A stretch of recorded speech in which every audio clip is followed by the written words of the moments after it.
السلام علیکم ورحمۃ اللہ وبرکاتہ۔ آج ہم دو خوابوں کی تعبیرات بیان کریں گے جو ہم سے دو بہنوں نے پوچھا ہے۔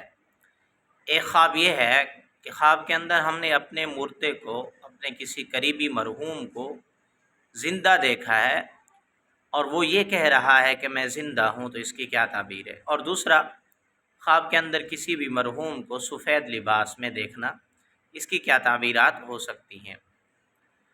یہ دونوں خواب بہت ہی اچھے ہیں۔ امام المعبرین علامہ ابن سیرین رحمۃ اللہ علیہ نے لکھا ہے کہ خواب کے اندر کسی مردے کو زندہ دیکھنا یا اس کا یوں کہنا کہ میں زندہ ہوں، یہ بہت ہی مبارک خواب ہوتا ہے۔ اس بات کی طرف اشارہ ہوتا ہے کہ اس مرنے والے نے کوئی صدقہ جاریہ کا کام کیا تھا جس کا ثواب اس کو مل رہا ہے، پہنچ رہا ہے، اس کے درجات کی بلندی کی طرف اشارہ ہے۔ اور دوسرا، خواب کے اندر کسی مردے کو سفید لباس میں دیکھنا، اچھا دیکھنا، یہ بھی بہت اچھا ہوتا ہے۔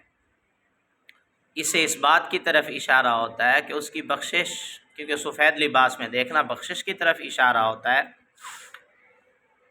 نبی کریم صلی اللہ علیہ وسلم سے سید عائشہ صدیقہ رضی اللہ تعالیٰ نے پوچھا، یا رسول اللہ، میں نے فلاں صحابی کو دیکھا ہے خواب کے اندر سفید لباس میں تھا، حالانکہ وہ تو فوت ہو چکا ہے۔ نبی کریم صلی اللہ علیہ وسلم نے فرمایا، عائشہ، حمیرہ، اس کی بخشش کی طرف اشارہ ہے۔